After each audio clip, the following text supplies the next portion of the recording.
Je vous avais déjà décrit l'automne comme étant un grand steeplechase, avec donc, comme dans les steeplechases, des obstacles à franchir. Alors, le premier obstacle, celui du mois de septembre, je ne dirais pas qu'il a été franchi, il a peut-être été en partie contourné.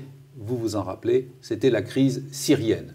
Alors maintenant, le mois d'octobre s'annonce avec 3 obstacles, dont un peu inattendu, enfin, il est sporadique et il revient souvent à la surface. Le premier, c'est dès demain, c'est aux États-Unis.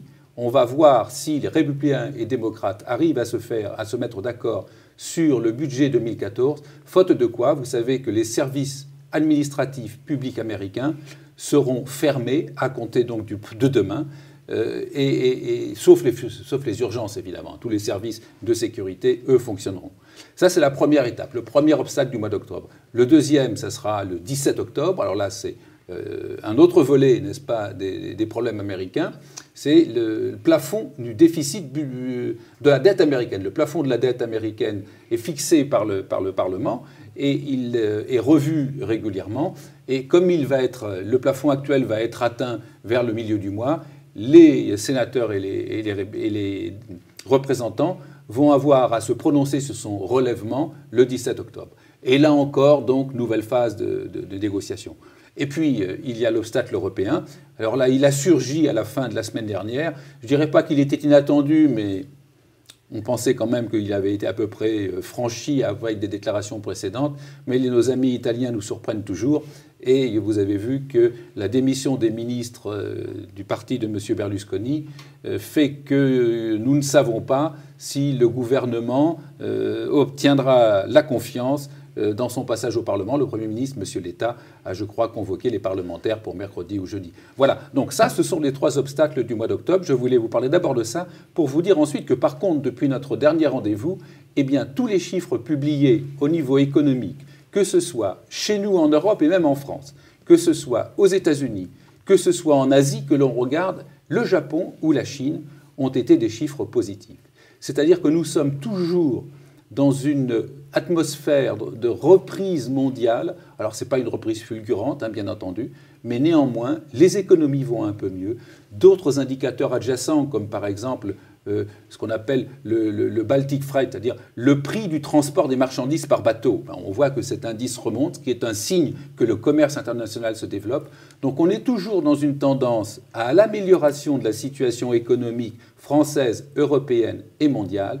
Mais malgré tout, eh bien, pour qu'on termine très bien l'année, il faut que les obstacles qui sont devant nous, en octobre, en novembre, en décembre, soient franchis avec succès. Alors, je crois, Frédéric, maintenant, si on revient à notre portefeuille et à FCP Montpellier, qu'au cours du mois de cette dernière quinzaine, vous avez rencontré beaucoup de chefs d'entreprise. Absolument, Jean-François. J'ai rencontré 3 entreprises que nous détenons en portefeuille. La première, c'est Michelin. Donc Michelin, leader des pneumatiques, qui est de Clermont-Ferrand. J'ai rencontré M. Jean-Dominique Sénard, et là, 2 points à retenir. Le premier, c'est qu'il n'y a pas de guerre des prix dans le secteur des pneus pour le moment. Et le deuxième, c'est qu'ils maintiennent leur perspective 2013 et que pour 2020, ils se fixent de nouveaux objectifs, à savoir une génération de free cash flow de 1 milliard contre 600 millions aujourd'hui et des objectifs de rentabilité sur capitaux investis de 15% à l'horizon 2020 contre 12,8% en ce moment. La deuxième valeur que j'ai rencontrée pendant la dernière quinzaine, c'est le Crédit Agricole. J'ai rencontré le directeur financier, M. Delpy, et là, il nous a expliqué qu'en France, ils poursuivaient leurs efforts pour la maîtrise de leurs coûts du risque et aussi pour les réductions de coûts. Point de vue particulier, il note une certaine embellie, quelques signes positifs pour les crédits aux particuliers. Point de vue entreprise, ça reste un petit peu plus mitigé. Au global, il pense que les signes de stabilisation en Europe mettront quand même pas mal de temps avant de se refléter dans le résultat du Crédit Agricole. En Italie, ils poursuivent encore leurs efforts internes aussi pour réduire le risque et les coûts.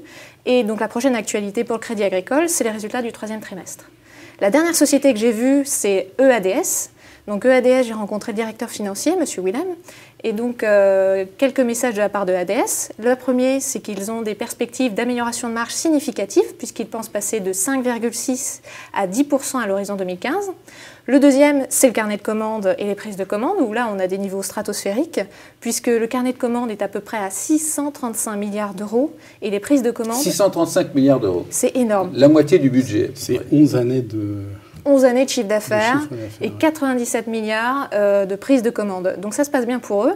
Ils ont un nouveau projet, l'avion l'A350, pour 200-400 places, qui permettra aux compagnies aériennes de faire des économies d'énergie. Et donc ça, c'est bon à prendre quand le pétrole est au niveau que l'on connaît. Et donc EADS a changé de nom, va changer de nom, il s'appelait Airbus très bientôt, pour 2014, et ils réorganisent aussi en interne leur division, qui sera peut-être une source d'amélioration et d'efficience pour le groupe. Donc voilà les 3 sociétés. Frédéric, je sais en fait que vous en avez aussi rencontré beaucoup d'autres. Alors, est-ce que vous pouvez nous dire en 2 mots, puisque c'est des rencontres que vous avez périodiquement, par rapport à il y a 3 mois, par rapport à avant les vacances, comment jugez-vous l'atmosphère, ce que vous rendent les chefs d'entreprise ? Écoutez, Jean-François, ce qu'on note, c'est que les entreprises commencent à avoir quelques signes de stabilisation pour l'Europe. Ça, on commence à l'entendre dans le discours des managements, mais que ça va prendre encore un petit peu de temps. Donc ça nous rend quand même positifs sur nos investissements, bien évidemment, qu'on fait sur le portefeuille, qu'on a rendu un petit peu plus cyclique et moins défensif. Mais là, c'est Jérôme qui en parlera. Oui, alors qu'est-ce que ça a donné dans le portefeuille, Jérôme ? Alors, déjà aujourd'hui, c'est une grande journée, puisque c'est aujourd'hui que l'A400 est livré à l'armée française. 30 années de recherche pour arriver aujourd'hui à cette livraison. Et je sais que vous êtes un expert en la matière. J'étais pilote dans mon jeune temps. Donc, que fait FCP Montpellier ? Écoutez, il s'est très bien comporté sur cette dernière quinzaine, puisqu'on a regagné encore un petit peu de surperformance. Je rappelle que depuis le début de l'année, donc le portefeuille est en hausse ça c'était en date de vendredi soir, de presque 17%, avec une avance de 1,72 sur le CAC 40. Et en fait, depuis l'origine, donc on est en hausse de plus de 46%, presque 46,5%, avec une avance de plus de 27,5%, ce qui est quand même assez sympathique. Alors, en ce qui concerne les mouvements, sur cette dernière quinzaine, il y a eu juste quelques mouvements de renforcement de position, mais pas de prise de décision importante. Le portefeuille vogue. Et à combien sommes-nous investis ? On est investi, on est investi à hauteur de, je recalcule, autour de 98,5%. Voilà, parce que ce qui montre bien qu'en fait, nous pensons qu'à la fin de l'année, on sera plus haut qu'aujourd'hui. On n'est pas du tout en position défensive. Oui. D'accord. Bon, écoutez, très bien. Alors, j'espère que lorsque nous nous retrouverons dans 15 jours, on n'aura pas eu tort. En ce qui nous concerne, je ne vous cache pas que le mois d'octobre est un peu indécis, comme je vous l'ai dit. On va être soumis au vent des nouvelles. Mais par contre, nous restons résolument optimistes sur la fin de l'année. Et même, je rajouterai que dans la 2e quinzaine du mois d'octobre, nous allons avoir les premières indications sur le 3e trimestre et que je serai surpris qu'il y ait beaucoup de déceptions. Je pense qu'on aura bien plus de bonnes nouvelles que de déceptions. Voilà. Eh bien, rendez-vous dans 15 jours.